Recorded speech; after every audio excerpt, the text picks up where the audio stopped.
Seterusnya kita ke Bumi Kenyalang. Antara paparan dari Sarawak petang ini, Perdana Menteri Datuk Seri Anwar Ibrahim mengadakan lawatan kerja sehari ke Sarawak hari ini. Perancangannya langsung sahaja bersama Buma Wen di Kuching. Silakan Buma. Baik, terima kasih Nurul. Perdana Menteri Datuk Seri Anwar Ibrahim kini berada di Sarawak untuk lawatan kerja sehari ke Bumi Kenyalang. Ketibaan beliau di lapangan terbang antarabangsa Kuching sekitar 2 petang tadi disambut oleh Premier Datuk Patinggi Tan Sri Abang Johari Tonopeng.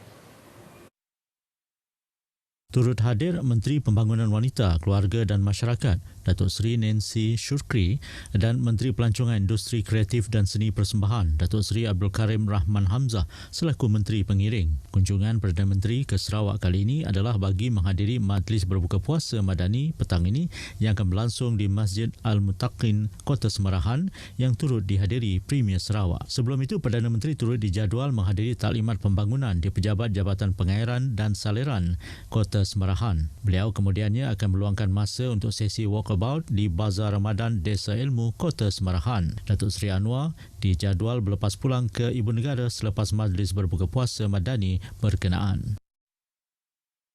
Media masa diminta henti sebar berita yang berupa menggugat keharmonian negara. Timbalan Perdana Menteri Datuk Seri Fadilah Yusof berkata, dengan perpaduan yang kian longgar di negara ini akibat penyebaran berita palsu, semua pihak harus memainkan peranan mengangkat agenda perpaduan dalam setiap berita dan hantaran.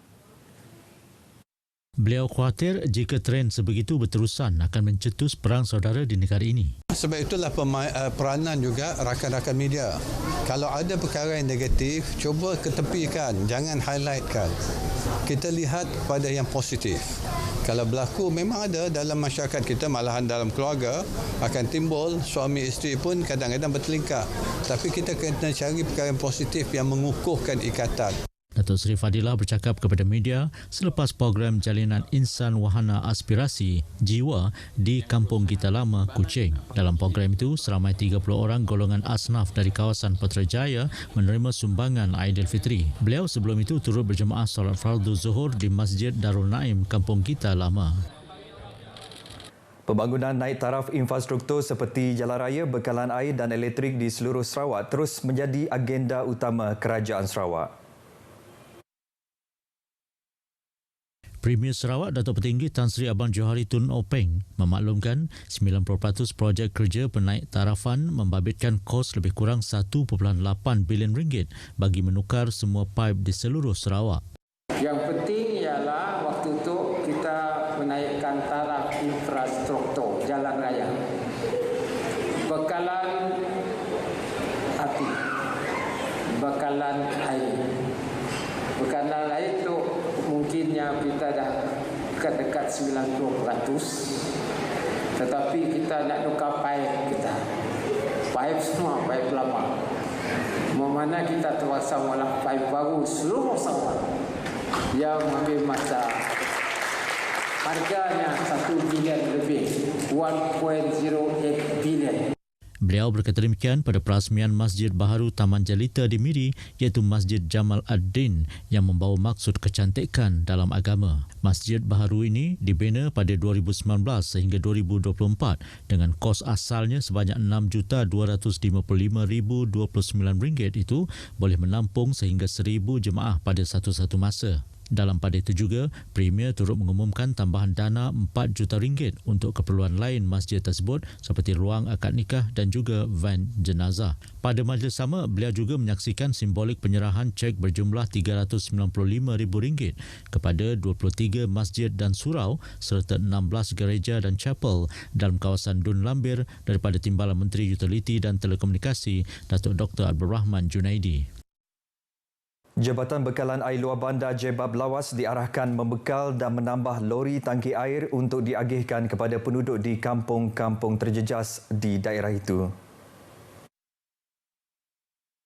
Timbalan Premier Dato' Amar Awang Tengah Ali Hassan berkata, isu itu amat penting untuk diselesaikan. Ekoran cuaca panas melanda kini akan memberi kesan kepada penduduk. Dalam pada itu, beliau mahu masyarakat bertanggungjawab agar tidak melakukan pembakaran terbuka. Ujarnya, keadaan kebakaran hutan dan tanah gambut berlaku sebelum ini di Lawas berpunca sikap individu tidak bertanggungjawab atas alasan membakar untuk tujuan pertanian. Dato' Amar Awang Tengah bercakap demikian pada majlis penyampaian sumbangan Lembaga Amanah Khairat Islam Lawas kepada pengerusi, imam dan bilal masjid serta surau di Masjid Darul Ma'mur Lawas, Kampung Banting, Jalan Kuala Lawas antara lokasi panas dengan merekodkan kejadian kebakaran berulang melibatkan tanah gambut dan belukar. Lebih 100 orang golongan asnaf, mu'alaf dan kurang upaya penglihatan sekitar Kuching telah menerima naskah Al-Quran dan sumbangan duit raya dalam majlis iftar Ramadan dan penyerahan naskah Al-Quran tafsir berbagai bahasa bersempena Nuzul Al-Quran Anjuran Persatuan Hufaz Malaysia PHM yang berlangsung di Kuching. Majlis disempurnakan oleh Menteri Pembangunan Wanita, Kanak-kanak dan Kesejahteraan Komuniti, Datuk Seri Fatimah Abdullah. Dalam ucapannya, Datuk Seri Fatimah memberitahu usaha PHM menterjemahkan Al-Quran dalam pelbagai bahasa seperti bahasa Cina, Inggeris, Iban, Melanau, Rumi kebangsaan amat diperlukan bagi membantu golongan mu'alaf untuk menghayati Al-Quran. Dalam pada itu, Al-Quran Braille yang dihasilkan menerusi inisiatif PHM juga membolehkan umat Islam dalam golongan kurang upaya penglihatan memiliki dan membaca kitab suci itu. Terdahulu, pengerusi PHM Khairul Fazli Muhammad Som dalam ucapannya berharap agar tafsiran Al-Quran pelbagai bahasa ini akan dapat dimanfaatkan golongan mu'alaf dan OKU penglihatan di Sarawak. Pada majlis itu juga, Datuk Seri Fatimah Abdullah menyampaikan cek sumbangan RM10,000 daripada Lembaga Tabung Haji kepada PHM.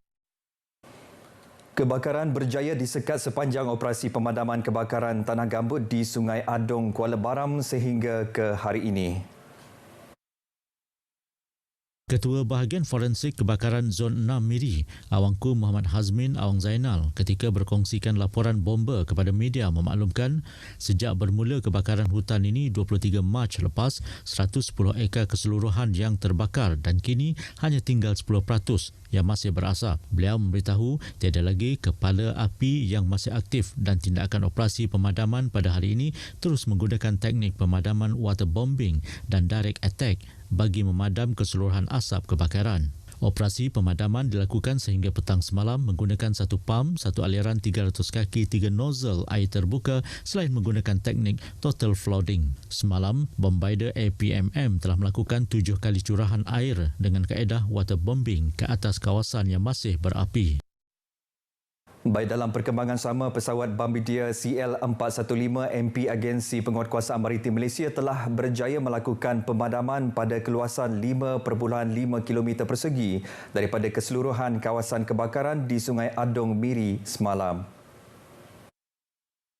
Pengarah Zon Maritim Miri APMM, Kapten Maritim Muhammad Syafi'i Haji Paing dalam kenyataan media memberitahu sebanyak 120,000 liter air digunakan bagi teknik pengeboman air untuk memadamkan kebakaran terbabit dengan punca air daripada Sungai Kuala Baram terletak 10 km dari kawasan kebakaran. Susulan daripada kejayaan ini, operasi pemadaman di kawasan berkenaan diteruskan bermula pagi tadi. Sementara itu, kenyataan rasmi dikeluarkan Markas Pemerintahan Medan Timur Tentera Darat memaklumkan Tentera Darat Malaysia TDM terlibat dalam operasi memadam kebakaran hutan pai gambut di Miri. Tentera Darat Malaysia menerusi Batalion ke-20 RAMD bersama agensi awam membantu Jabatan Bomba dan Penyelamat Miri melaksanakan operasi memadam kebakaran hutan pai gambut di Kuala Baram, Miri. Pihak TDM menjalankan operasi ini dalam ground team bersama-sama JBPM, JKA, Pengairan dan Saliran serta Naim Holdings. Kenyataan tersebut turut menyatakan TDM akan terus memberikan kerjasama kepada agensi awam demi kesejahteraan rakyat di Sarawak dan Sabah. Cubaan menyeludup barangan ke Indonesia di kawasan operasi Bakalalan di Lawas berjaya digagalkan dalam satu op jaga kawan pada pagi semalam. Markas Division Pertama Infanteri Malaysia menerusi satu kenyataan berkata sepasukan anggota tentera sedang melaksanakan rondaan di Kampung Punang, Kelalan, Bak Kelalan dengan jarak lebih kurang 900 meter dari sempadan Indonesia telah menjumpai bungkusan kanvas mencurigakan. Hasil pemeriksaan mengesahkan 35 kartun gula berjumlah 420 kg dan 3 tong minyak diesel 35 liter berjumlah 105 liter. Kesemua rampasan dianggarkan berjumlah RM1,422. Laporan polis dibuat di Pondok Polis Bak Kelalan dan kesemua barangan rampasan akan diserahkan kepada pihak KPDN Lawas Rabu depan. Tentera Darat terus komited memperketatkan kawalan di persempadanan Malaysia-Indonesia bagi memastikan kedaulatan negara terus terpelihara dari sebarang bentuk pencerobohan parti, kegiatan penyeludupan maupun jenayah rentas sempadan. Baik saudara, perkongsian itu tadi mengakhiri berita dari Sarawak. Dari sungai ke segara, Palestin pasti merdeka. RTM, teman setia anda. Kita kembali bersama Nurul untuk lebih banyak perkembangan berita dalam negara. Nurul, silakan. Terima kasih.